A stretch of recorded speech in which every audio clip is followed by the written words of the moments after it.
they seem really important. And I think, that's, one of the things that, you begin to kind of hold that as important to you or something like that, or something that you should move towards. So the important part was that it was televised. It was all eyes on them.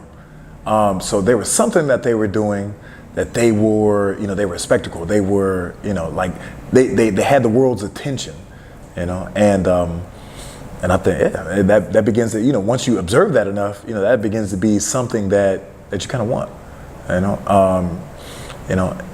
as an adult, you realize, that's a great platform or something, or but as a child, you feel like, probably like, top of the world type something. It could go either way, Feels like it could be, top of the world. You could do a lot. You could do a lot from there, So I began to strive to be, athletic. Yeah. Well, kinda. I'll tell you a quick story. Okay. So shortly after that, I think I was 9 or 10 years old. My father got me a set of gloves. There are 5 kids in the neighborhood. We lived up there on Beacon Hill. There are 5 kids in the neighborhood. Right? We're all around the same age, maybe a year or two apart, 3 years apart at the most. One set of gloves, 5 kids. We all know, who these boxers are. Mike Tyson, biggest thing in the world. Sugar Ray Leonard, they got the world's attention and stuff. And we want to be like them.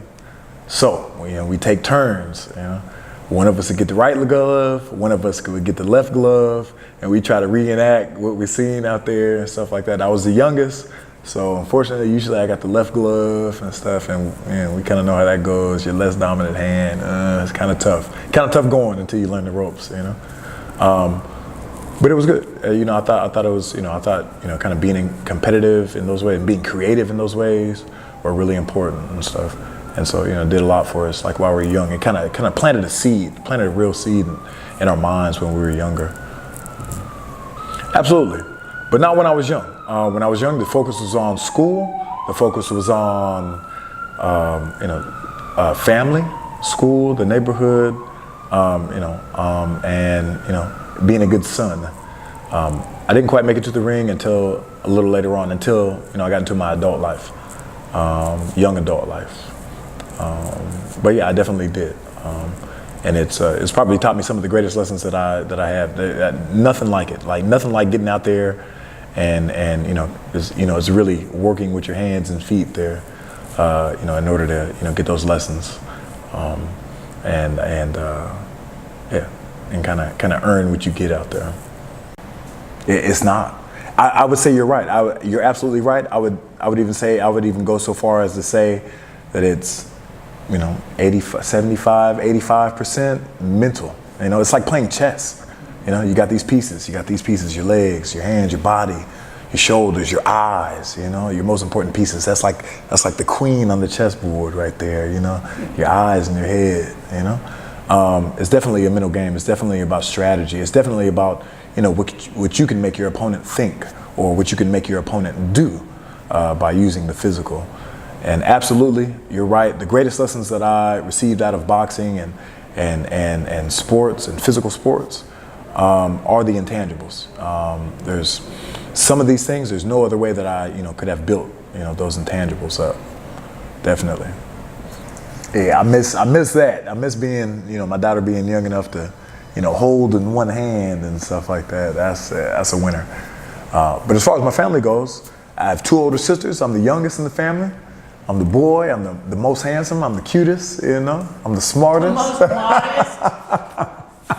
Definitely. I like that.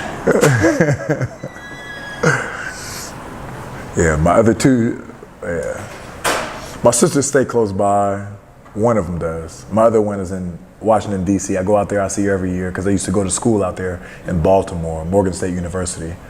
I love it out there. I love the East Coast. Really? Oh, definitely. I like it here. Yeah, I like it. I came back here. You notice. You definitely notice I came back here, but I like the East Coast, definitely. East Coast is a great place. Yeah. And so you mentioned your daughter too. It sounds like you've got a lot of female influence in your life. I do. I really do. Yeah, I'd say, the majority of my cousins are women. Their kids, my cousins' kids, they have more young ladies than young men. Wow. Okay. Yeah, there is. There's a lot, but it's great though. It's great. You know. My daughter, she's 15 years old. She's a high school student right now. She's a freshman. She's a musician. She's an athlete. Though she didn't box or nothing like that, I'm 1,000% okay with that. But she's a tough cookie though. She's a tough cookie as well. She's a track star. I know for sure she's more focused on the music than anything else. I would hate to think that her being an athlete is like me trying to live through her and stuff like that. Nah, no way. I just know how healthy it is for you, how good it is for you, and how many lessons you can learn from it. That's what I know so far. I'm not quite the musician, you know? I'm definitely not the musician that she is. She plays a ton of instruments. I don't know how. I don't know where I know where she got it from, but somewhat, but not to that degree. She probably plays about 6 different instruments. Yeah. Wind, or brass, or what, or everything? Strings, the cello, the acoustic and electric guitar. She's even rocked the bass a couple of times, learned a couple of lessons on that one. The guitar bass and the stand-up bass. But she started off on piano lessons. She brought home a saxophone one time, got a couple of drum lessons from her piano teacher as well. And so she could play with it. You know, I think it takes a very special person to be able to do those things. Those are, that's kind of all over the spectrum and stuff. I absolutely love it. I absolutely love it, And she's pretty fast. She can run, So it's just an icing on the cake right there, nice. You know what I'm saying? Beautiful girl, beautiful young girl. Looks just like me, yeah. I had to. There's the humble part again, folks. So I feel like I just feel like I have something to give now. Through me trying to accomplish something, I learned a lot on the way. I've learned, and I feel like, once we learn a lot, once we learn something, or once we are put in a position, of power or of education, of, anything, we have a responsibility. And I feel like I can accomplish a number of different things through, the education that I, received through trying for something, through striving for something. I tried to conquest an idea, and other people are doing the same thing. Other people that are coming to the gym, they're trying to do the same thing. They're trying to, have conquest over an idea and stuff. And perhaps I have some, some information that they can use along the way. And I just absolutely love, being in that position and being able to give to them and kind of guide them along and stuff like that. So that it's a we thing, definitely. So that me and that other person can, begin to figure it out. Good coaches, we all remember good coaches. Good coaches in our lives are, some of the most influential people that we can remember.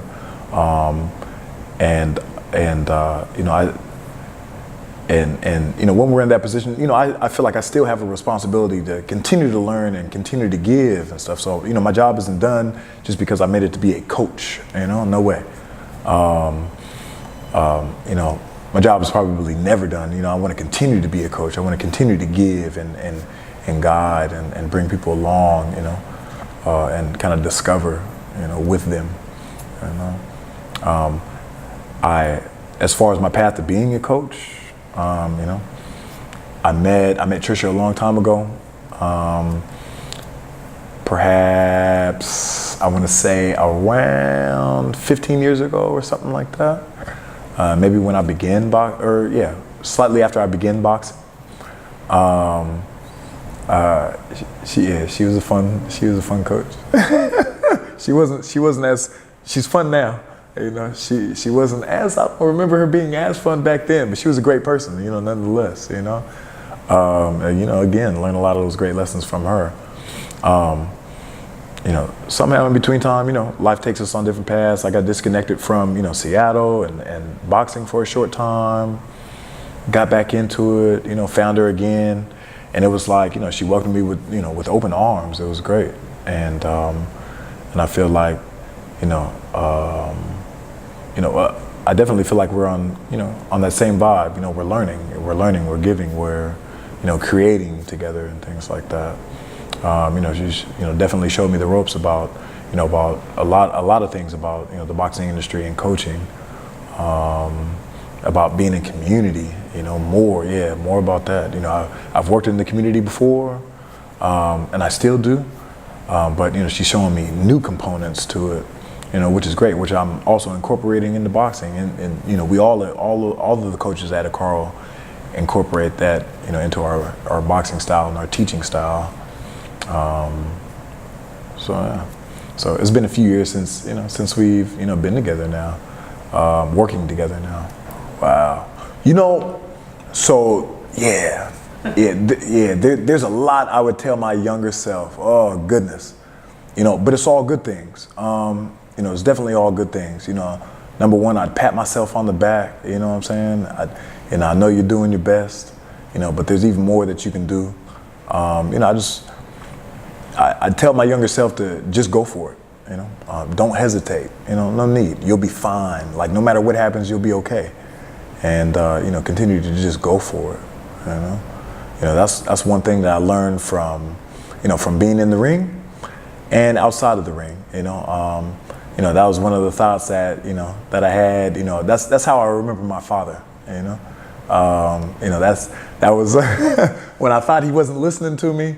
And he was just saying, go for it. I'd tell him a story, tell him about a situation I'm in.